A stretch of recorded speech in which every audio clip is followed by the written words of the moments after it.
Testing the myths of golf course maintenance. Is it fact or fescue?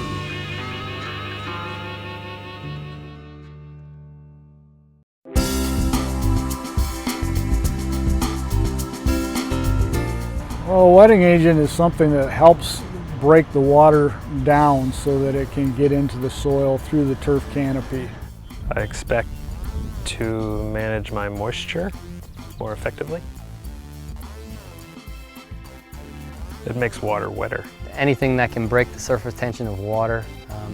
I do a lot of research with various wetting agents, and so some are meant to move it through the soil, some are meant to keep it in the soil, but anything that helps the distribution of moisture is what I would consider an acceptable wetting agent. My definition of a wetting agent will be something applied to a green to break the surface tension down on water and enable it to go into the soil to prevent localized dry spots. But you've got so many wetting agents and different modes of action, and some of them hold moisture even though they allow water to go through. Some of them make the water pass through. So there's a lot to learn about wetting agents. Wetting agent just basically softens the water and makes the water more usable by the plant. What I try to accomplish is uniform wetting that gets down through the organic into the sand mix. Wetting agent is something that helps you manage localized dry spots. So what are wetting agents, and are they all the same? Well, to begin with, it seems the term wetting agent is rather generic. It's really an umbrella term that covers a lot of different kinds of products that are called different kinds of things depending on what you're supposed to connote from the name of the product. And I think the time has come to be more specific in terms of the definitions of the various products that are lumped under this umbrella of wetting agents. The primary reason that wetting agents remain more or less a generic term has to do with the fact that there's quite limited research that's been conducted on wetting agents per se, particularly in the turfgrass science area.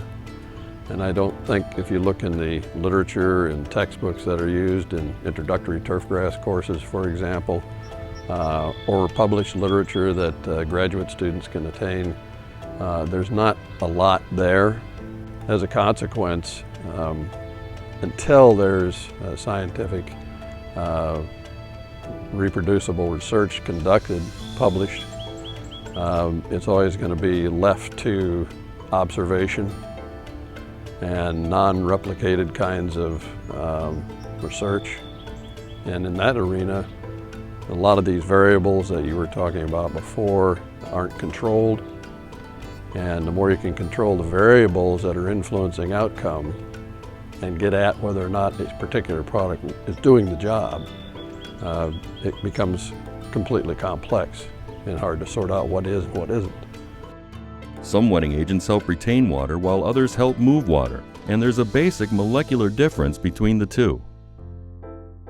The science behind whether or not a product pushes or helps penetrate a hydrophobic situation, one that normally would repel water like a localized dry spot or a hot spot, would have a different molecular structure than a compound that would be trying to accomplish the opposite. Some materials will allow the surface tension of a droplet of water to be reduced so that it spreads more than a droplet would normally do, given the normal set of circumstances around surface tension of water, all the way to the other end of the spectrum, which would be to allow a surface that has surface tension to hold water more than it would otherwise. Dr. WATSCHKE says that one wetting agent can't do both. To ask a single product to move water and at the same time hold water is a titanic paradox that we just can't go there. So it's important for superintendents and grounds managers to be clear on what the problem is before talking to salespeople about wetting agents. Someone might approach a superintendent grounds manager with a product and introduce the product as a wetting agent. Now, if the superintendent or the turf manager is cognizant in a specific way about what his need might be, then they can follow up the question by further defining wetting agent, by explaining what they want to accomplish. In other words, do I want to move water through the profile? Do I want to retain water? Will make a great difference in terms of what the person ought to use. So it's kind of on the shoulders of the end user to be sure that the person that is introducing them to a product knows what he has as an issue and what best way to solve it, because the product selection could actually be backwards when it makes a problem worse rather than better.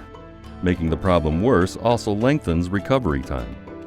By being very specific about what the problem is, choosing the right product to correct the problem, then it cuts to the chase.